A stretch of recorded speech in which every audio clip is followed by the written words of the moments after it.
So now moving towards the next chapter, which is called as fundamental rights. See the importance of fundamental rights. एक normally क्या है, इंसान को एक normally भी जानने की जरूरत है कि उसके क्या क्या अधिकार हैं, क्या क्या मौलिक अधिकार हैं जो कि संविधान ने दिए हैं उस व्यक्ति को। और बीइंग ए एस्पिरेंट, हमें किसी भी कॉम्पिटिटिव एग्जाम्स के बारे में भी, उसमें भी बहुत सारा ये हाईली इंपॉर्टेंट बन जाता है और कई एग्जाम्स में पूछा जाता है। ठीक है, सो लेट्स डिस्कस कि फंडामेंटल राइट्स है क्या। देखिए राइट पहले, फंडामेंटल राइट्स डिस्कस करने से पहले हम लोग देखते हैं कि राइट क्या है। राइट क्या है? एक प्रकार का ऑब्लिगेशन है, एक प्रकार का आपका अधिकार है, किसी भी नागरिक का एक प्रकार का अधिकार बोला जाता है। राइट मतलब अधिकार हो गया।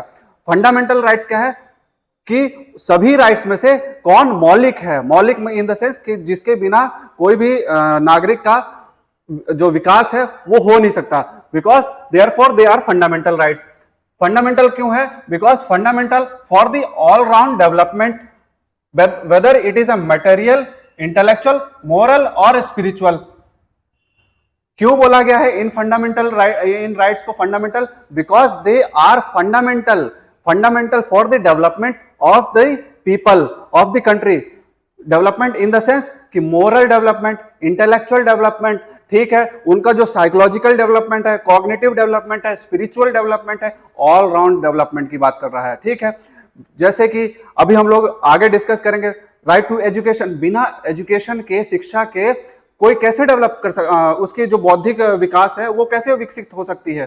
ठीक, देयरफॉर ये right to education is a fundamental right. Right to life, बिना जो जीने का अधिकार है उसके बिना कैसे कोई जी सकता है। Therefore right to life is a fundamental right. ठीक, so all this fundamental rights का मतलब क्या है कि it provides the all round development in the terms of material, intellectual, moral and spiritual. Okay, fundamental rights ये जो है part 3 of the constitution में मेंशन्ड है and it is article between 12 to 35. These fundamental rights comprises from article 12 to 35 and has been mentioned in part 3. इन fundamental rights को bill of rights भी बोला जाता है। क्या बोला जाता है? Bill of rights. ठीक, क्योंकि जो यूएस कॉन्स्टिट्यूशन में फंडामेंटल राइट्स कहां से हम लोगों ने डिराइव किया है? We have derived from the US constitution and in US this fundamental rights are regarded as the bill of rights. ठीक, एंड अब इसके हम लोग इंपॉर्टेंस देख लिए। It is also called as Magna Carta, Magna Carta plus as well as justiciable in the nature. अब देखिए justiciable in the nature का मतलब क्या होता है कि अगर मान लीजिए कि कोई भी अधिकार आपका हनन होता है, ठीक है, कोई भी मौलिक अधिकार, ठीक, कोई भी फंडामेंटल राइट्स आपका हनन होता है, वायलेशन होता है by the authority, then you can directly knock the door of the court. ठीक है, आप डायरेक्टली कोर्ट में जा सकते हैं, ठीक, उस अथॉरिटी के against. Therefore they are called as justiciable.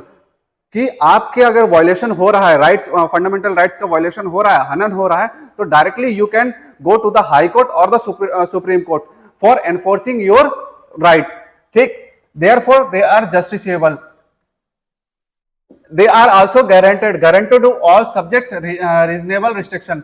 अब इसका मतलब क्या है? ये सारे अधिकार आपको तो दिए हैं, ठीक है, they are these fundamental rights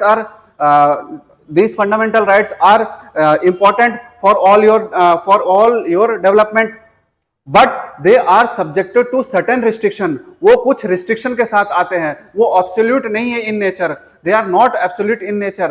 Okay, but they are subjected to certain reasonable restriction. Fundamental rights are ideals of political democracy and put limitations on the tyranny of the executive and arbitrary law of the legislature. देखिए ये शब्द ध्यान से देखिएगा, the fundamental rights put limitations on the tyranny of executive and the arbitrary laws of legislature. इसका मतलब क्या है कि these जो fundamental rights है, they are negative for the state and positive for the people. क्या बोला मैंने? They are negative for the state मतलब यहां पे वो बड़ा वाला स्टेट जो सेंट्रल गवर्नमेंट वाला मैं बात कर रहा हूं, बट फॉर द पीपल, लोगों के लिए पॉजिटिव है। क्यों? क्योंकि ये जो ऑल राउंड डेवलपमेंट की बात करते हैं ना, right to education, right to health, right to जो इक्वालिटी की बात की जा रही है, वो इसी से आती है, इसी से डिराइव किया जाता है। Therefore they are positive for the development of the people.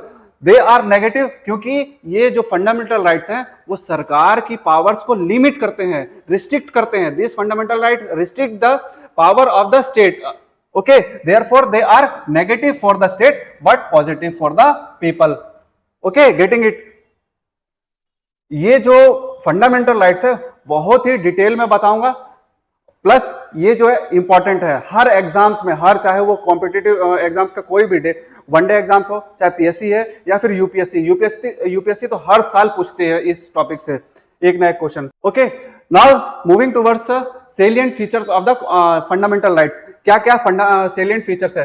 देखिए, जितने मौलिक अधिकार है फंडामेंटल राइट्स, इसमें दो भाग में है कि कुछ अधिकार जो है, कुछ मौलिक अधिकार इंडियन सिटीजन्स को दिया गया है, मतलब केवल और केवल नागरिकों के लिए है।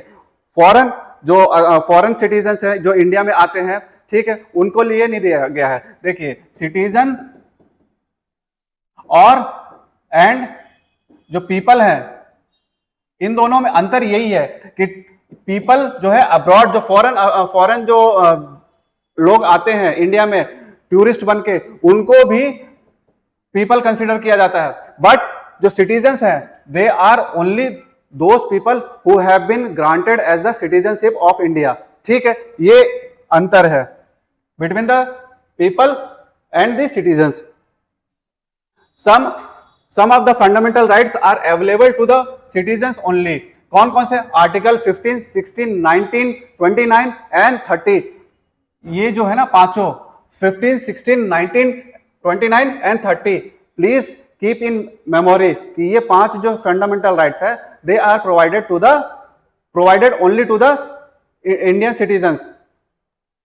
They are not absolute in nature, ठीक है, but they are subjected to certain reasonable restriction. मतलब ऐसा नहीं है कि पूरा दे दिया, आपको आजादी है जो करने की। राइट टू इक्वालिटी की अगर बात किया जाए, राइट टू फ्रीडम की बात किया जाए, तो आपको कितनी भी खुली छूट दे दी गई कि कुछ भी बोलो, कुछ भी किसी को भी कुछ बोलो, ठीक है, ये सब चीज नहीं है। They are subjected to certain reasonable restriction, वो कुछ रिस्ट्रिक्शंस के साथ आते हैं। ठीक, ये जो राइट्स हैं कुछ रिस्ट्रिक्शन के साथ आते हैं। They are subjected to reasonable restrictions. All are available against the arbitrary actions of the state, जो अभी पिछले डिस्कस किया है। They are some negative in character and some positive in character. ठीक, not sacrosanct or permanent, can be amended by the parliament. कि they are not the permanent, neither sacrosanct। कि sacrosanct का मतलब होता है पवित्र, पवित्र नहीं है। neither they are permanent, उनको चेंज किया जा सकता है समय के साथ, with the evolution of the society, with the change in the time, वो फंडामेंटल राइट्स को, उस फंडामेंटल राइट को अमेंड किया जा सकता है। Okay, except article 20 and 21, all other rights get suspend during the national emergency. Article 352, ये याद रखिए क्या कि किस आर्टिकल की नेशनल इमरजेंसी के समय कौन सा आर्टिकल सस्पेंड किया जाता है। तो आर्टिकल 20 और 21 को छोड़ के जितने भी आर्टिकल्स हैं वो सभी नेशनल इमरजेंसी के समय सस्पेंड कर दिए जाते हैं। Article 19 can be suspended only during the ground of war or external aggression, not on the ground of internal emergency। जो आर्टिकल जो ये 19 है, ठीक है, उसका सस्पेंशन तभी एक ही ग्राउंड पे हो सकता है, only on the ground of war या फिर एक्सटर्नल, किसी दूसरी कंट्री, बाहर वाली कंट्री से जो हमारे एनिमी, जिसके साथ हमारा एनिमी रिलेशंस है, अगर उनके साथ इंडिया का वॉर हो गया तभी आर्टिकल 19 का सस्पेंशन हो सकता है। Okay, not on other grounds. External aggression, उसमें जो एक्सटर्नल एग्रेशन पता है कि जो ऐड किया गया था, ठीक है, पहले क्या था, इंटरनल इमरजेंसी जो 1975 में नेशनल इमरजेंसी लगी थी, वो किस ग्राउंड पे लगी थी? That was enacted on the ground of internal emergency, internal matters में, ठीक है, इंटरनल इमरजेंसी जो लगी थी। देखिए, अब यहां से क्या है कि हम लोग ब्रीफली डिटेल में हम लोग हर एक आर्टिकल को डिस्कस करते हैं कि हर आर्टिकल क्या क्या बात करता है। Article 12,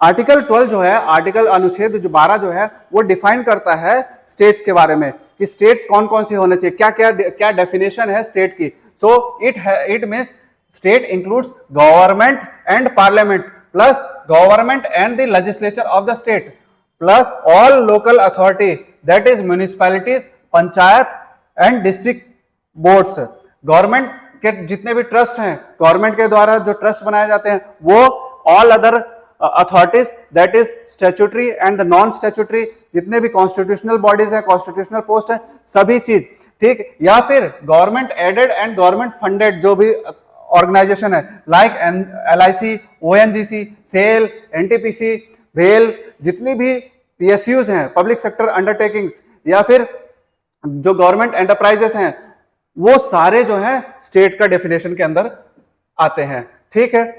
according to the supreme court, even a private body or an agency working in an instruction of the state fall within the meaning of the state under article 12। कि supreme court ने यहां तक ये भी बोल दिया था कि जो भी एक प्राइवेट एजेंसी है, प्राइवेट बॉडी है, ठीक है, अगर वो स्टेट के इंस्ट्रक्शंस पे काम कर रही है, वो भी स्टेट का पार्ट होगी, ठीक। सो आर्टिकल 12 याद रखना कि क्या बात करता है। It defines what all subjects are included in state,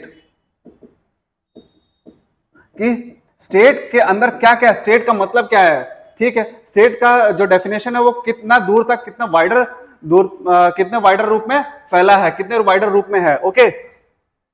So article 12 defines the state. Now moving towards the next article, that is article 13. See, article 13 says that कि all the laws that are inconsistent with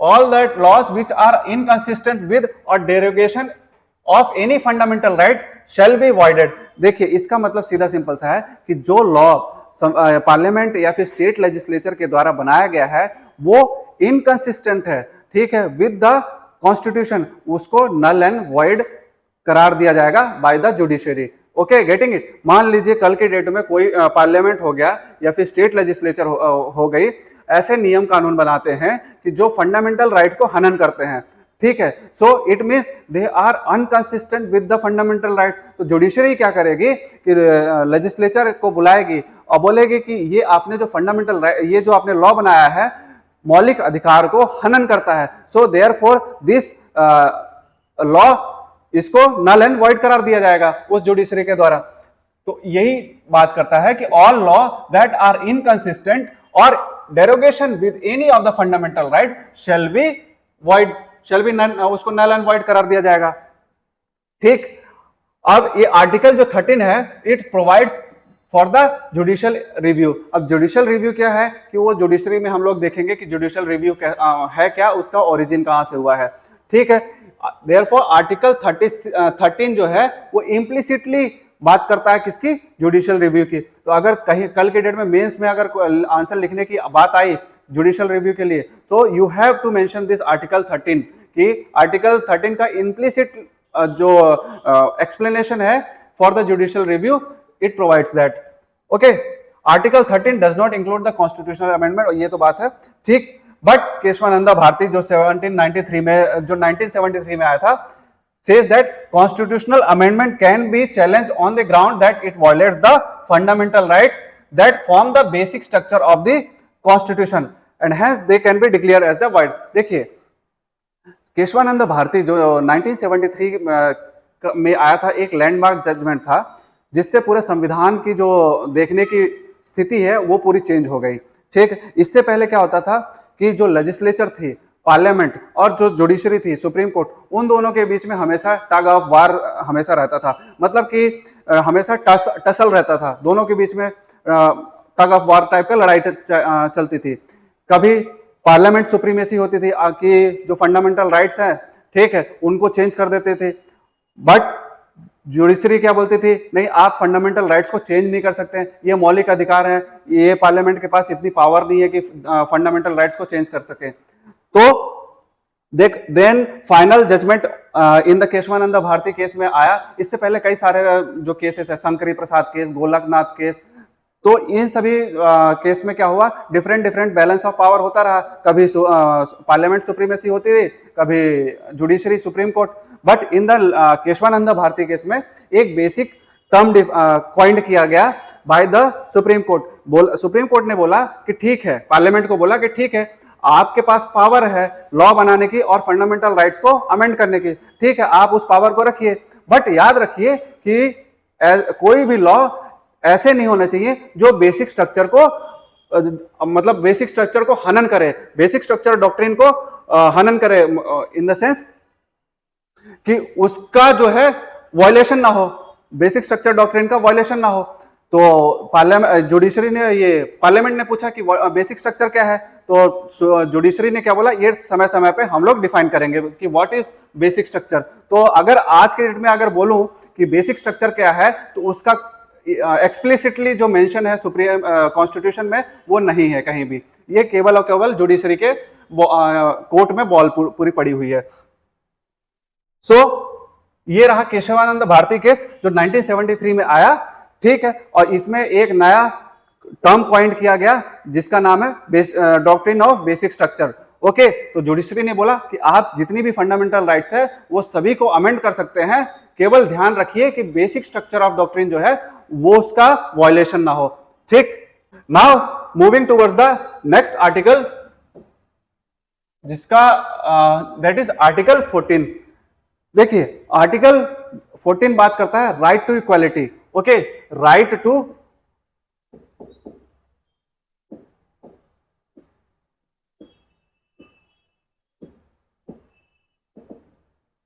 समानता का अधिकार।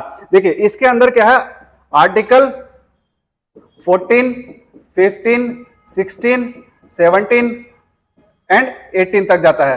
ठीक है, ये 5 article जो है, 5 rights जो है आर्टिकल ये राइट टू इक्वालिटी के अंदर है। Okay, so article number 14 talks about right to equality. Right to equality के अंदर there are 5 articles, 5 rights ranging from article 14, 15, 16, 17, 18। अब इन सभी पांचों राइट्स को हम लोग डिटेल में देखते हैं कि हर ये जितने भी इंडिविजुअल राइट्स हैं वो क्या क्या बात करते हैं, what they talk about. So article 14 right to equality, equality before law and equal protection of law. देखिए इसमें 2 वर्ड हैं, ध्यान रखिएगा, और दोनों को डिफरेंशिएट करके पढ़िए कि equality before law and equal protection of law, इसका मतलब क्या है। देखिए नाम से पता पड़ रहा है कि इक्वालिटी बिफोर लॉ, कोई भी इंसान जो है, कोई भी पर्सन एक्स वाई जेड कोई भी है, ठीक है, ही और she is equal on the ice of law. कानून के सामने कोई भी पर्सन बराबर है। ठीक है, और ये कहां से ओरिजिन है, ब्रिटिश ओरिजिन है, ब्रिटिश से लिया गया है। देखिए अब सोसाइटी में, इंडिया खास करके इंडियन सोसाइटी में देयर इज ह्यूज डाइवर्सिटी, और आपको पता है कि हिस्टोरिकल इनजस्टिस होता रहा है किसी समुदाय, किसी पर्टिकुलर समुदाय के साथ, तो समान इक्वालिटी तो ला नहीं सकते हैं। यही डिबेट चली थी कॉन्स्टिट्यूशन असेंबली में कि इंडिया में जो इतनी डाइवर्स कल्चर है, डाइवर्स सोसाइटी है, उसमें इक्वालिटी, राइट टू इक्वालिटी कैसे ला सकते हैं जब कोई बराबर ही नहीं है। ठीक है, therefore it is a negative in notion. Negative in notion क्यों? क्योंकि ये सभी को जो कानून है उसको एक बराबर निगाहों से देखता है, it that every person is equal in the ice of law. But on the other hand equal protection of law, it is a American connotation, America से ओरिजिन हुआ है, और it is positive in notion. इसका मतलब क्या है कि जितने भी हिस्टोरिकल अनजस्टिस है, जितने भी अनइक्वल लोग हैं, जितने इक्वल नहीं है, पहले उनको क्या करो, इक्वल लेके आओ, और फिर लेवल प्लेइंग फील्ड प्रोवाइड करो। मान लीजिए कोई भी बच्चा है, छोटा बच्चा है, उसको अगर आप 10th स्टैंडर्ड वाले बच्चे से कंपीट कराएंगे तो ये इक्वालिटी का स्टेटस है? नहीं है। क्यों? क्योंकि आप वो जो 5वीं क्लास का बच्चा है वो कैसे कंपीट करेगा 10वीं क्लास के बच्चे से? फर्स्ट यू प्रोवाइड जो 5वीं क्लास का बच्चा उसको लेवल प्लेइंग फील्ड दो, उसको इतना सिलेबस दो प्रोवाइड करो, या फिर कंटेंट प्रोवाइड करो, उसको इतना स्टडी एजुकेशन प्रोवाइड करो कि ताकि वो 10वीं वाले बच्चे के साथ मैच कर सके, तब तो ये इक्वालिटी की बात होगी, तब यहाँ पे इक्वालिटी बिफोर लॉ की बात चलेगी। Okay, so equal protection of law की बात करता है, मतलब कि रिजर्वेशन के टर्म्स में देख सकते हैं कि अफर्मेटिव एक्शन की बात की गई है। This affirmative action is nothing but the equal protection of law, कि आप जो रिजर्वेशन है, जो हिस्टोरिकली अनजस्ट सोसाइटीज लोग थे, लाइक एससी जो अभी आज की डेट में कैटेगराइज्ड है, एससी एसटी, ठीक है, इनको एक अफर्मेटिव एक्शन के द्वारा रिजर्वेशन प्रोवाइड करो ताकि ये एक लेवल तक उठ सके, देन फ्रॉम देयर आप सभी को इक्वालिटी के नजर में ट्रीट करो। ठीक, तो article 14 talks about equality before law and equal protection of law. याद रखिएगा कि इक्वालिटी बिफोर लॉ क्या है, नेगेटिव कैनोटेशन है, ठीक है, ब्रिटिश ओरिजिन है, but equal protection of law क्या है, पॉजिटिव कैनोटेशन है और अमेरिका से ओरिजिन है। Okay, article 14 also state that the state shall never not decay any person, sorry, the article 14 क्या बोलता है, state shall not deny to any person equality before law और the equal protection of the law within the territory. मतलब कि state जो है खुद से क्या करेगा कि मतलब शैल नॉट डिनाई, किसी को डिनाई नहीं करेगा, ठीक, किसी को डिनाई नहीं करेगा for the equality before law and equal protection of law, जो हमने अभी बात किया, बल्कि उसको इक्वालिटी का status, level playing field provide किया जाएगा ताकि इक्वालिटी, समानता ला जा सके। देन इक्वालिटी बिफोर लॉ, ये ब्रिटिश ओरिजिन है, यहां पे बताया। Absence of, it talks about absence of, ये कुछ और डिटेल में है, एब्सेंस ऑफ स्पेशल प्रिविलेजेस, ठीक है, क्योंकि ये बात करता है everyone is equal in the eyes of law, in favour of absence of special privileges, ठीक है, no person is above the law, ठीक, कोई भी पर्सन जो है अबव द लॉ नहीं है, person is equal in the eyes of law, ठीक। इसी का डिटेल जो अभी मैंने इतना डिटेल में बताया है उसी का यहाँ पे लिखा हुआ है। Equal protection of the law American origin है, equality of treatment under equal circumstances, कि आप उन्हीं को इक्वल ट्रीट करिए जो इक्वल सर्कमस्टांसेस पे बैठे हुए हैं, उनको जिसके पास लेवल प्लेइंग फील्ड है। Okay, equal circumstances like should be, like इसमें क्या है, like should be treated alike without any discrimination. Okay, rule of law का मतलब क्या होता है, जो अभी हम लोग रूल ऑफ लॉ बोलते रहते हैं कि इंडिया जो है एक रूल बेस्ड कंट्री है, रूल ऑफ लॉ को फॉलो करती है। उसका मतलब क्या है, rule of law, the concept of equality before law, rule of law was derived by the A V Dicey, जो ब्रिटिश जो ज्यूरिस्ट थे एवी डाइसी, उनके द्वारा जो है रूल ऑफ लॉ को कॉइंड किया गया था, ठीक है। Now article 15, what article 15 says that कि state shall not discriminate any person on the grounds of ये race, religion, caste, sex, place, birth, ठीक है। मतलब कि जो स्टेट है, जो गवर्नमेंट है, वो किसी भी नागरिक को डिस्क्रिमिनेट नहीं करेगा। किस ग्राउंड में, ये ग्राउंड याद रखना, only on the grounds of religion, race, caste, sex और प्लेस ऑफ बर्थ। मतलब कि धर्म के आधार पे, रेस के आधार पे, जाति के आधार पे, ठीक है, लिंग के आधार पे, या फिर प्लेस ऑफ बर्थ, इन सभी के आधार पे डिस्क्रिमिनेशन स्टेट के द्वारा नहीं किया जाएगा। आर्टिकल 15 बात करता है, this provision prohibit the discrimination both by the state as well as private. ना ही स्टेट और ना कि कोई प्राइवेट ऑर्गेनाइजेशन या फिर प्राइवेट बॉडी, दोनों को ही ये जो आर्टिकल है रिस्ट्रिक्ट करता है कि you do not have power to discriminate any person, any citizen on this grounds. Okay, then article 15 sub clause 3, article 15 sub clause 4 are the fundamental brick for the reservation in the country. ठीक, जो आज के date में reservation दिया जाता है OBCs, other backward caste को, ठीक है, उनको क्या है, उनके लिए जो article 15 sub clause 3 and article 15 sub clause 4 they are the fundamental break, इसी से ओरिजिन होता है वो जो रिजर्वेशन होता है। देन आर्टिकल 16 बात करता है, it talks about the opportunity of employment, ठीक है, opportunity, equality of opportunity in the matters of employment और द अपॉइंटमेंट टू एनी, मतलब कि अगर रोजगार देना है, ठीक है, गवर्नमेंट ऑफ इंडिया या फिर स्टेट गवर्नमेंट के अंदर जो एम्प्लॉयमेंट प्रोवाइड करने की बात होती है, उसमें समानता का अधिकार लाए गए सरकार के द्वारा, ठीक है, उसमें डिस्क्रिमिनेशन सरकार नहीं करेगी कि आपको अगर किसी को नौकरी देनी है तो जो जनरल कास्ट है उसके द्वारा उसको अलग से स्टेटस दिया जाएगा, या फिर ओबीसी को अलग, SC ST को अलग, ये सब डिस्क्रिमिनेशन, ऐसा डिस्क्रिमिनेशन नहीं होता है। उस डिस्क्रिमिनेशन को रोकता कौन सा आर्टिकल है? आर्टिकल 16, और बोलता है कि article 16 says that state should provide equality in terms of what? In providing the opportunity of employment. Okay, it provides equality of opportunity for all citizens in matters of employment or appointment to any office under the state. ये लिखा है ना, ये लिखा है कि no citizens can be discriminated against or be ineligible for any employment or office under the state on the grounds of religion. किस ground में? देखिए ऊपर में क्या कौन कौन से ग्राउंड थे? Religion, race, caste, sex, place of birth. इसमें क्या है? Religion, race, caste, sex, descent and place of birth और रेसिडेंस, ठीक है। Now see what article 17 says that.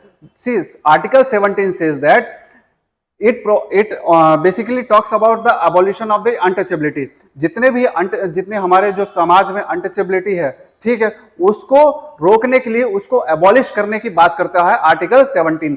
So article 17 talks about the abolition of untouchability. ये एक fact है कि जो याद रखना। देखिए जितने आर्टिकल्स हैं आज फंडामेंटल राइट्स के आर्टिकल्स, उसका मेन पर्पस क्या है? जो डिट्टो कॉन्स्टिट्यूशन में मेंशन्ड है वो याद नहीं रखना है। अगर वो होता है तो वेल एंड गुड, अगर नहीं भी होता है तो भी कोई बात नहीं, बट उसका मोटिव, उसका एसेंस याद रखना है कि आर्टिकल 14 क्या बात करता है, व्हाट आर्टिकल 14 टॉक्स अबाउट, किस बारे में है, आर्टिकल 15 किस बारे में बात करता है, आर्टिकल 16 का मेन मोटिव क्या है, उसका मेन ऑब्जेक्टिव क्या है, आर्टिकल 17 का मेन ऑब्जेक्टिव क्या है, ऐसे ही आर्टिकल 18। सो अगर वर्बेटन डिट्टो ये संविधान के जो शब्द हैं वही याद नहीं रहते हैं, कोई बात नहीं, बट इसका main essence, main objective in article का वो याद रखना है, क्योंकि एसेंस ही पूछा जाता है एग्जाम्स में, ठीक है। एग्जाम में किसी भी एग्जाम में पूछ लेगा कि एबॉलिशन ऑफ अनटचेबिलिटी किस आर्टिकल में मेंशन है, 4 आर्टिकल दे दिया जाएगा कि 14, 15, 16, 17, 18,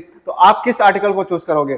सो आर्टिकल्स हैं, कुछ आर्टिकल्स वो याद करने पड़ेगा। फंडामेंटल राइट्स के सारे आर्टिकल्स आपको याद करने पड़ेंगे, ठीक। Article 17 says that abolition of untouchability, मतलब it forbids the untouchability in any form, ठीक है। आप किसी भी प्रकार की जो अनटचेबिलिटी है उसको रोकता है जो आर्टिकल 17, ठीक है। इसी के लिए, और it is available against the private individual as well as the state. ये केवल और केवल मतलब ये नहीं है कि केवल स्टेट को रोकता है कि अनटचेबिलिटी से स्टेट को रोकता है, but also it prohibits the private जो ऑर्गेनाइजेशन है, प्राइवेट प्लेयर्स हैं, उसको भी रोकता है, ठीक है, कि आप अनटचेबिलिटी को प्रैक्टिस नहीं करेंगे, ठीक। अनटचेबिलिटी, इसीलिए जो सरकार ने, सेंट्रल गवर्नमेंट ने अनटचेबिलिटी ऑफेंस 1955, देखिए ये एक्ट है, मैंने इंक्लूड कर दिया, बट इस एक्ट का जो एग्जाम्स में है उसका इसमें इतना इंपॉर्टेंस नहीं पूछता, बट मैंने ऐड कर दिया है ताकि एक थोड़ा नॉलेज टाइप का रहे। तो अनटचेबिलिटी ऑफेंस एक्ट 1955, जिसको अमेंड किया गया था 1976 में, और नाम बदल के कर क्या दिया था, prohibition of citizen right act 1976। तो एट प्रेजेंट जो है अनटचेबिलिटी को जो कौन फॉलो करता है, protection of civil rights act 1976, ठीक, ये था।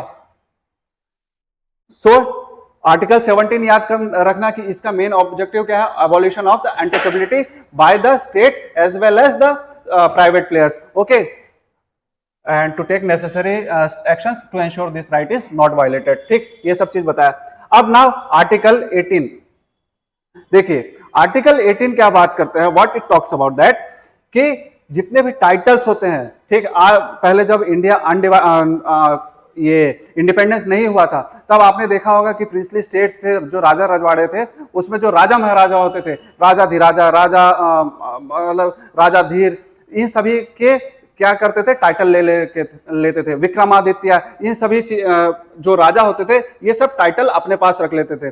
बट आफ्टर द इंडिपेंडेंट क्या हुआ कि आर्टिकल 18 में ये बात की गई है कि जितने भी टाइटल्स हैं, ठीक है, कोई भी पर्सन ये टाइटल को नहीं ले सकता, एक्सेप्ट कुछ कंडीशंस रखी गई हैं कि कौन कौन सी एक्सेप्शंस है वो देखते हैं। कि जैसे मिलिट्री में होता है कि मेजर यूज करते हैं, कर्नल यूज करते हैं, ठीक है, सूबेदार यूज करते हैं, तो वो जो टाइटल्स हैं वो प्रोवाइडेड है। एक्सेप्ट टू एक्सेप्शंस वो बताया ना कि किस किस फील्ड में एक्सेप्शंस है, exceptions in the field of military and academics. Academics में मतलब जैसे लेक्चरर हो गया या फिर प्रोफेसर, हम लोग प्रोफेसर जो पीएचडी स्कॉलर्स होते हैं वो पीआरओ या प्रोफेसर लिखते हैं, यूज करते हैं अपने नाम से सफिक्स एंड प्रीफिक्स, तो वो टाइटल हो गए। एक्सेप्ट एक्सेप्शन दिया गया है कि मिलिट्री एंड एकेडमिक जो सेक्टर है उसके अलावा आप बाकी जो सेक्टर्स हैं उसमें टाइटल्स यूज नहीं कर सकते हैं, ठीक है, किसी भी नागरिक को। It forbids a citizen of India from accepting any title from any foreign country. और ये इंडियन सिटीजन को रोकता है कि आप ना तो इंडिया अपने से ले सकते हैं, ना ही किसी फॉरेन कंट्री से। अगर फॉरेन कंट्री आपको टाइटल दे रहा है तो भी आप उस टाइटल को यूज करके आप अपने नाम के पहले नहीं लगा सकते हैं, ठीक है। ये दोनों तरफ से रोकता है कि इंटरनली प्लस एक्सटर्नली। इन 1996 सुप्रीम कोर्ट ने क्या बोला था, सुप्रीम कोर्ट का एक जजमेंट था, हेल्ड दैट दीज अवार्ड्स, जो अवार्ड्स होते हैं ना, पद्मश्री, पद्म भूषण, पद्म विभूषण, भारत रत्न, ठीक है, ये जो अवार्ड है इनका जो मिलता है, ये जो टाइटल्स होते हैं, they are not violating this article 18, ठीक है। ये सुप्रीम कोर्ट का जजमेंट आया था, ठीक, कि this awards do not amounts to the violation of article 18, ठीक। ये बताया पद्म भूषण, पद्म विभूषण, ठीक है, भारत रत्न, तो ये सब चीज है। सो हियर इट जो हमारा आर्टिकल 14 से लेके 18 तक है, राइट टू इक्वालिटी, वो यहाँ पे खत्म होता है। अब आगे हम लोग मूव करते हैं फ्रॉम आर्टिकल 19 जो कि राइट टू फ्रीडम की बात करता है। आर्टिकल 19 हो गया, 20 हो गया, 21 हो गया, 22 हो गया, ये जो 4 आर्टिकल्स हैं, 4 आर्टिकल्स वो क्या बात करते हैं, राइट टू फ्रीडम। अभी तक समानता का अधिकार हम लोग पढ़ रहे थे, राइट टू इक्वालिटी, जिसके अंदर कितनी आर्टिकल्स हैं, 5 आर्टिकल्स हैं, आर्टिकल 14, आर्टिकल 15, 16, 17, 18, ठीक है। क्या क्या मेन इनके ऑब्जेक्टिव है, ठीक, ये याद रखना है, एग्जाम्स में पूछते हैं। Okay, now moving towards the next right, that is right to freedom. So moving towards the next article जो राइट टू फ्रीडम की बात करता है, और राइट टू फ्रीडम के अंदर 4 आर्टिकल्स आते हैं। अभी हम लोगों ने देखा कि राइट टू इक्वालिटी के अंदर 5 आर्टिकल्स हैं। कौन कौन से बताइए आप? Article 14, article 15, article 16, article 17 and article 18। क्या क्या इनके एसेंस है, क्या क्या इनके ऑब्जेक्टिव्स है, ये प्लीज आई रिक्वेस्ट कि आप याद रखिएगा, ठीक है। Now article 19 which talks about right to freedom. Okay, so article this article ranges from article 19 to 22, ठीक है। कौन सा? राइट टू फ्रीडम, ठीक है। राइट टू फ्रीडम कहां से कहां तक है? 19 से 22 तक है, ठीक है। अब स्पेसिफिकली हम लोग हर एक आर्टिकल को थोड़ा एक ब्रीफ में डिटेल डिस्कस करते हैं। देखिए, आर्टिकल जो 19 है, it guarantees to all the citizens the 6 fundamental rights. अब ये 6, इस आर्टिकल 19 के अंदर ही 6 फंडामेंटल राइट्स हैं। देखिए, ओरिजिनली जो थे वो 7 थे, बट राइट टू प्रॉपर्टी जो है वो हटा दिया गया है। ये आर्टिकल 19 से हटा के इसको एक जो लीगल राइट है, कॉन्स्टिट्यूशनल राइट है, किस आर्टिकल के अंदर? आर्टिकल 300A के अंदर डाल दिया गया है। देखिए, आगे लिखा भी होगा, ठीक है, नहीं लिखा है तो आर्टिकल ये लिखा है पहली लाइन पे, originally there were 7 articles, there were 7 rights, but right to property deleted by the 44th amendment act 1978 and now it has been added to article 300A, जो कि एक कॉन्स्टिट्यूशनल राइट बन के रह गया है। पहले क्या था? केशवानंद भारती से पहले, केशवानंद भारती के जजमेंट से पहले क्या था कि राइट टू प्रॉपर्टी क्या थी? एक फंडामेंटल राइट थे, एक मौलिक अधिकार था। किस आर्टिकल के अंदर दिया गया था? आर्टिकल 19 के अंदर। अब देखिए, आई थिंक 2019 में एमपीपीएससी ने सेम क्वेश्चन पूछा था कि राइट टू प्रॉपर्टी को किस कॉन्स्टिट्यूशनल अमेंडमेंट में अमेंड किया गया था, मतलब कि फंडामेंटल राइट से कॉन्स्टिट्यूशनल राइट में किस अमेंडमेंट के तहत अमेंड किया गया था। So answer would have been कि 44th constitutional amendment act. Answer क्या था उसमें? 44th amendment. देखिए कितना सिंपल, अगर हम लोग पढ़ते हैं, डिटेल में पढ़ते हैं तो कितना सिंपल और कितना लूसिड हो जाती है चीजें।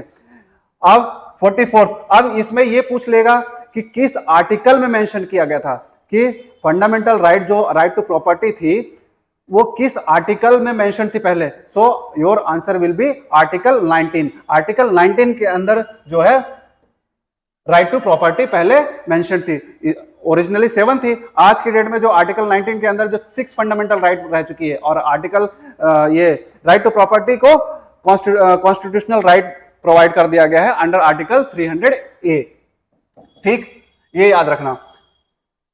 सो आर्टिकल 19 के अंदर जो 6 फंडामेंटल राइट्स हैं, अब उनको देखते हैं कौन कौन से 6 फंडामेंटल राइट्स हैं। Right to, article 19 sub clause 1 क्या बोलता है? Right to freedom of speech and expression, बोलने की अभिव्यक्ति की आजादी, मतलब किसी को भी बोलना, कुछ भी बोलना है, कुछ भी अपने आप को एक्सप्रेस करना है, ठीक है, उसको बोलने की आजादी आर्टिकल 19 सब क्लॉज 1 ये प्रोवाइड करता है। ठीक, आर्टिकल 19 सब क्लॉज 2 ये क्या बात करता है? It talks about right to assemble peacefully and without arms. देखिए जैसे अभी आज के डेट में एमपीपीएससी का रिजल्ट नहीं आ रहा, और जो बच्चे हैं धरना देते हैं एमपीपीएससी के सामने, या फिर भोपाल में जाके स्टेट लेजिस्लेचर है वो उसके सामने जो धरना देते हैं, या फिर कोई भी किसी भी इंडिया के किसी भी ऑर्गन में, किसी भी पार्ट्स में जो धरना देते हैं, पीसफुल असेंबल होते हैं विदाउट आर्म्स, उनको किस आर्टिकल के तहत पावर दिया गया है? तो ये है आर्टिकल 19 सब क्लॉज 2। हम लोग तो ये एक्टिविटी करते हैं, बट हमारे अधिकार, ये अधिकार जो है पीसफुली असेंबली या फिर धरना देना, प्रदर्शन करना पीसफुली, वो भी विदाउट आर्म्स, ये हमारे अधिकार किस मौलिक रूप में दिए गए हैं, किस मौलिक अधिकार में दिए गए हैं, संविधान में किस आर्टिकल में निहित हैं, ये हमें नहीं पता रहता। हम तो ये बोलते हैं कि हम चाहे जो चाहे बोल लें, बट ये बोलने की आजादी किस आर्टिकल में दी है वो भी तो पता होना चाहिए। Being a responsible citizen of this country, ठीक है, हमें ये सब थोड़ा एक बेसिक नॉलेज होना चाहिए कि हमारे जो अधिकार हैं, ठीक है, अधिकार हमारे संविधान में किस अनुच्छेद के अंदर दिए गए हैं। तो आर्टिकल 19 सब क्लॉज 1 हमारे बोलने की आजादी देता है। ठीक, आर्टिकल 19 सब क्लॉज 2 ये पीसफुली असेंबली या फिर पीसफुल धरना प्रदर्शन बंद, ये सब की आजादी राइट देता है। ठीक, article 19 sub clause 3 it talks about right to form of association और यूनियन और कोऑपरेटिव सोसाइटी। देखिए आपने बहुत सारी जो एग्रीकल्चर एसोसिएशन होता है, ठीक है, या फिर कोई यूनियंस हो गया, लेबर यूनियन हो गया, या फिर कोऑपरेटिव सोसाइटीज हो गई, आपने बहुत सारे देखे, जैसे अमूल एक कोऑपरेटिव सोसाइटी हो गया, मध्य प्रदेश में अगर बात करें तो सांची एक कोऑपरेटिव सोसाइटी हो गया। सो इन सब कोऑपरेटिव सोसाइटी या फिर लेबर यूनियन या फिर जो एसोसिएशंस हैं, ठीक है, जैसे आप फेडरेशन में ये एसोचैम, अगर कॉमर्स में चले जाएं तो एसोचैम हो गया, फिक्की हो गया, ये सब एक प्रकार के क्या है, एसोसिएशन है। ठीक है, तो इनको फॉर्म करने की आजादी या फिर फॉर्म करने की जो राइट्स हैं, अधिकार हैं, वो कहां से डिराइव होते हैं? It is derived from the article 19 sub clause 3। Okay, it is derived from this all rights is being derived from article 19 sub clause 3. Now moving next, article 19 sub clause 4. अब देखिए आप मध्य प्रदेश में रहते हैं, मध्य प्रदेश के किसी एक पर्टिकुलर डिस्ट्रिक्ट में रहते हैं, मान लीजिए आप चाहे पंजाब में चले जाके रह सकते हैं, वहां के पंजाब में जाके आप प्रॉपर्टी खरीद के रिसाइड कर सकते हैं, दिल्ली में जाके रिसाइड कर सकते हैं, या फिर तमिलनाडु में जाके रिसाइड कर सकते हैं, केरला में जाके प्रॉपर्टी खरीद सकते हैं। तो राइट टू फ्रीली मूव ये आपको किस आर्टिकल में दिया गया है? Article 19 sub clause 4। ठीक है, through out the territory of the India. Although इसमें भी कुछ रीजनेबल रिस्ट्रिक्शंस हैं, जैसे आप अंडमान एंड निकोबार के कुछ एरियाज में नहीं जा सकते हैं, ठीक है, जहां पे शेड्यूल्ड ट्राइब्स और शेड्यूल्ड कास्ट और शेड्यूल्ड ट्राइब्स जो रह रही हैं, ठीक है, जिनको PVTGs particularly vulnerable tribal groups के अंदर कैटेगराइज किया गया है। ठीक, शेड्यूल्ड एरिया शेड्यूल्ड ट्राइब्स के लिस्ट में डाल दिया गया है। सो ऐसे कुछ एरियाज हैं जहां पे रीजनेबल रिस्ट्रिक्शंस लगाए जाते हैं। अभी state reorganisation of Jammu and Kashmir 2019 से पहले आप जेएनके में जाके प्रॉपर्टी नहीं खरीद सकते थे, तो they were subjected to certain reasonable restriction. But उसके अलावा आप इंडिया के किसी भी टेरिटरी में जाके प्रॉपर्टी खरीद सकते थे। सो वो अधिकार आपको कौन सा आर्टिकल देता था? That was provided by the article 19 sub clause 4। Okay, now article 19 sub clause 5 it talks about right to reside and settle in any part of the territory, कि वहां पे जमीन लेके वहां पे सेटल होने की बात करता है। आर्टिकल 19 सब क्लॉज 6 क्या बोलता है? Right to practise any profession और to carry out any occupation. अब देखिए इसका मतलब क्या है कि right to practise any profession. मान लो आपको बिजनेस करना है, आप सेल्फ एम्प्लॉयड होना चाहते हैं, बिजनेस करना चाहते हैं, या फिर किसी को किसी दूसरे प्रोफेशन में जाना है, ठीक है, किसी दूसरे को लेबर मतलब किसी दूसरे और प्रोफेशन में जाना है। सो उस पर्सन का, उस इंडिविजुअल का वो अधिकार है कि वो चाहे तो बिजनेसमैन बन सकता है, गवर्नमेंट एम्प्लॉयज बन सकता है, या फिर सेल्फ एम्प्लॉयड बन सकता है, बिजनेस कैरी आउट कर सकता है। So it is subjected to that person, that the person who want to choose any field, it is up to him कि वो जो चूज करना चाहता है वो चूज कर ले। तो आर्टिकल 19 सब क्लॉज 6 क्या बोलता है? Right to practise any form of profession और टू कैरी एनी ऑक्यूपेशन। किसी भी within the country, within the territory आप कहीं भी जाके वो प्रैक्टिस कर सकते हैं। ओके, ट्रेड और business. So these 6 are protected against only state action and not private individual. ठीक है, अब ये प्रोटेक्टेड किया गया केवल और केवल स्टेट्स के द्वारा, नॉट प्राइवेट इंडिविजुअल। अब ये आगे बात करते हैं, स्टेट कैन इम्पोज। अभी मैं बोल रहा था रीजनेबल रिस्ट्रिक्शन कि जो भी जितने भी देखिए मौलिक अधिकार मौलिक हैं आपके लिए, आपको जीवन यापन करने के लिए, आपको जिंदगी जीने के लिए मौलिक है। क्यों? क्योंकि मान लीजिए हेल्थ नहीं मिलेगी तो आप जिएंगे कैसे? Right to health, right to life नहीं मिलेगी तो जिएंगे कैसे? एजुकेशन नहीं मिलेगा तो आप कैसे नॉलेजेबल होंगे या फिर कैसे जिएंगे? तो ये मौलिक है, एब्सोल्यूट, बट एब्सोल्यूट नहीं है कि हाँ हमेशा परमानेंट है। They are subjected to certain reasonable restriction. इन सभी मौलिक अधिकारों को रोक भी, रिस्ट्रिक्ट भी किया जा सकता है। ठीक है, किस किस ग्राउंड में है कि अगर मान लीजिए नेशनल जो थ्रेट है, नेशनल इंटीग्रिटी है, उसमें उसको थ्रेट है। ठीक है, अगर मान लो डिसेंसी है या फिर मोरालिटी का कॉन्सेप्ट आ रहा है, डिफेमेशन का कॉन्सेप्ट आ रहा है, या फिर contempt of court. Contempt of court actually क्या होता है? अवमानना के होता है। ये जो जुडिशरी होती है, higher judiciary, be it supreme court या फिर हाई कोर्ट, अगर उनकी जो उन्होंने जो बोला है उनकी आज्ञा का पालन नहीं किया जा सकता, नहीं किया जाता किसी भी अथॉरिटी के द्वारा, तो उसको बोला जाता है कंटेम्प्ट ऑफ कोर्ट, कि आप जो जुडिशरी है उसकी बातों का अवमानना कर रहे हैं। ठीक है, तो ये सारे रीजनेबल रिस्ट्रिक्शंस हैं, इन ग्राउंड के ऊपर आपके राइट्स को रिस्ट्रिक्ट किया जा सकता है। ओके, देखिए ये 6 फंडामेंटल राइट्स जो आर्टिकल 19 के अंदर हैं, वो they are very very very important from your exam point of view as well as कि आपके नॉलेज के पॉइंट ऑफ व्यू, कि एक रिस्पॉन्सिबल सिटीजन होने के नाते भी हमें ये हमारे मौलिक अधिकार पता होने चाहिए कि भाई जो हम चीज ये कर रहे हैं वो हमें हमारे संविधान के किस भाग से दिया गया है, किस अनुच्छेद से दिया गया है। ठीक है, तो हमें थोड़ा एक पता होना चाहिए, आइडिया होना चाहिए, और बाकी एग्जाम के पॉइंट ऑफ व्यू से तो ये इंपॉर्टेंट होते हैं। इसलिए मैं इतना स्ट्रेस और इतना फोकस करके ये फंडामेंटल राइट्स को पढ़ा रहा हूं। ओके, तो अभी हम लोगों ने आर्टिकल 19 डिस्कस किया।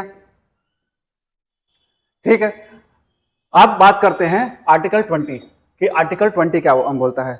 देखिए कि मान लीजिए कोई पर्सन लीगली या फिर इलीगली डिटेन हुआ है। डिटेन मतलब कि उसको पुलिस के द्वारा हिरासत में लिया गया है। अब आर्टिकल 20 क्या बोलता है? अगेंस्ट कि इलीगल जो अथॉरिटी है, illegal protection against arbitrary and excessive punishment to the accused person, citizen और foreigner legal person in company और ए कॉर्पोरेशन। ठीक है, कि जो इलीगली डिटेन किया गया है बाय एनी अथॉरिटी, उसके तहत किसी भी जो एक्यूज्ड पर्सन है, एक्यूज्ड पर्सन मतलब जिसको दोषी ठहराया गया है,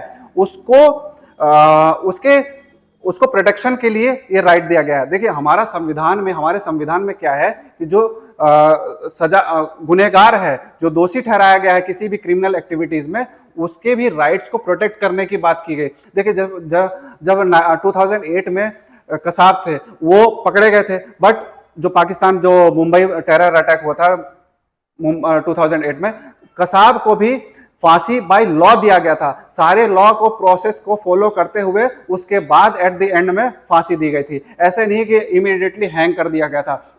सो इंडियन कॉन्स्टिट्यूशन क्या बात करता है कि किसी भी मतलब स्ट्रेट अवे किसी को भी सजा नहीं दिया जाता, बाय रूल एंड प्रोसीजर सब चीज चलता है, तभी उसके बाद फाइनल जजमेंट होता है।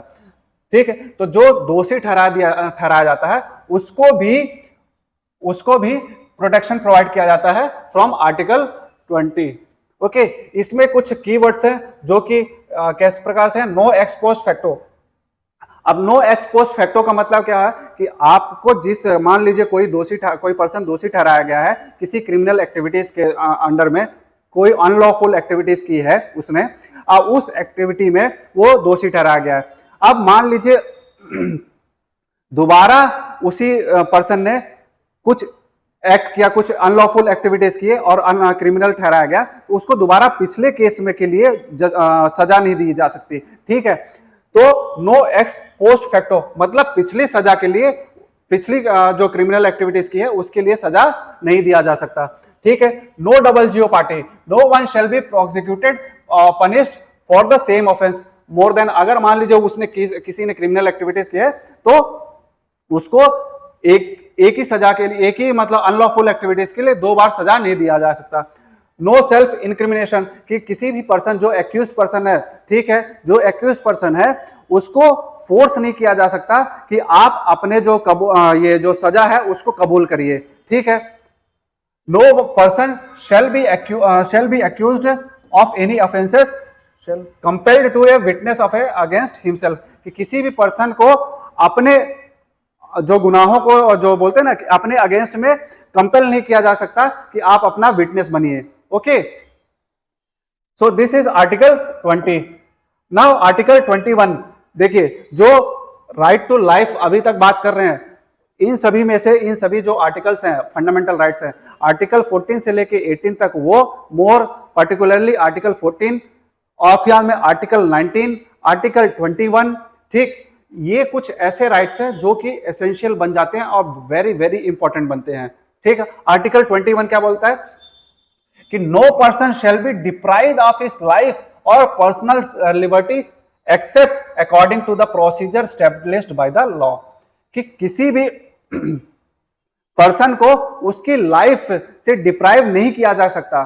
ठीक है, या फिर उसकी जो जीने की आजादी है उसको छीना नहीं जा सकता, except procedure established by the law, मतलब एक्सेप्ट लॉ के बिना लॉ के उसकी जो लाइफ टू लिबर्टी है उसको छीना नहीं जा सकता। ठीक है, अब देखिए ये इसमें क्या हुआ कि वेरियस टाइप्स ऑफ जजमेंट हुए राइट टू लाइफ। अब इसमें ये सुप्रीम कोर्ट ने ये भी बोला था कि right to life does not only mean mere animal existence, की राइट टू लाइफ जीने का अधिकार केवल और केवल ऐसा नहीं है कि जैसे जानवर जीते हैं वैसा नहीं है, नहीं तो जीने का तो वो भी जीते हैं जानवर भी, but there is a difference between the animal and the human being. ठीक है, तो ये चीज है personal liberty deprived by the law and right to life without right to live with a dignity. तो सुप्रीम कोर्ट ने यही बोला था कि there is a difference between animal and human being. Right to life तो animal के पास भी है, but right to life with a dignity, with a human dignity, वो केवल इंसान के पास है। एक सोसाइटी में सभ्य समाज कब निर्माण होता है, जब वहां पे क्या है, पीसफुल कोएग्जिस्टेंस हो। ठीक है, तो ये चीज है। अब देखिए गोपालन केस जो है 1950 में आया था, ये कभी कभी एग्जाम्स में जजमेंट में पूछ लेते हैं कि ए के गोपालन केस कब आया था, 1950 में आया था। इसमें क्या हुआ कि protection under the article 21 is available against the arbitrary executive action, ठीक है, and not from the arbitrary legislature. ठीक है, ये मेंस का टॉपिक है, मेंस का डिस्कशन है।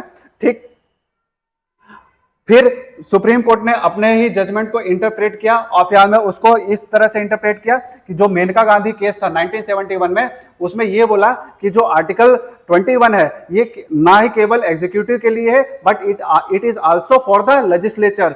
ठीक है, कि ये जुडिशरी जो है जब लेजिस्लेचर जब कानून बनाएगी तो लेजिस्लेचर को केवल लेजिस्लेचर को इंटरफियर नहीं देखेगी कि किस तरह से जो लेजिस्लेचर है वो कानून बना रहा है, but it will also look into the matters कि कैसे एग्जीक्यूटिव उस लॉ को फॉलो करा रहा है, कैसे उस लॉ को रेगुलेट करवा रही है।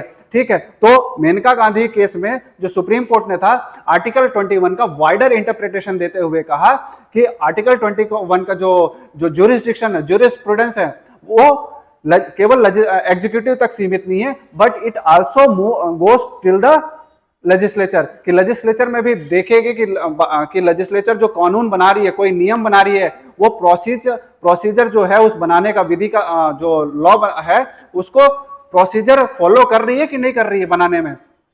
ठीक है, तो मेनका गांधी केस में सुप्रीम कोर्ट ने वाइडर कैनोटेशन, वाइडर इंटरप्रिटेशन लिया था आर्टिकल 21 का। ओके, तो याद रख रखिएगा कि जो AK गोपालन केस है 1950 में आया था, it is related with the article 21 जो कि बात करता है right to life and personal liberty, and 1978 में मेनका गांधी केस आया था, ये भी रिलेटेड है आर्टिकल 21 से। ठीक है, right to life and personal liberty. Okay, moving towards the next article, see now article 21A। अभी तक जब मैं चिल्ला चिल्ला के बोल रहा था कि आपको पढ़ने की आजादी, पढ़ने का अधिकार, वो किस आर्टिकल में लेके आया गया है कि आर्टिकल 21A। ठीक है, 86 कॉन्स्टिट्यूशनल अमेंडमेंट एक्ट किया गया, ठीक, जो 2002 में आया था। और जो राइट टू एजुकेशन है, आज की डेट में जो राइट टू RTE लागू होता है, सर्व शिक्षा अभियान, ठीक, 6th क्लास से 14th एज ग्रुप में, 6 to 14 एज ग्रुप में जो पढ़ने की आजादी है वो आर्टिकल 21 से इंस्ट्राइंड है, आर्टिकल 21 से डिराइव किया गया है। तो आर्टिकल 21 क्या बोलता है state shall provide free and compulsory education to all the children between the age group of 6 to 14, जिसमें RTE, राइट टू एजुकेशन, 2006 से लागू हुआ है। ठीक, ये जो प्रोविजन है वो इसी आर्टिकल से डिराइव्ड है, आर्टिकल 21A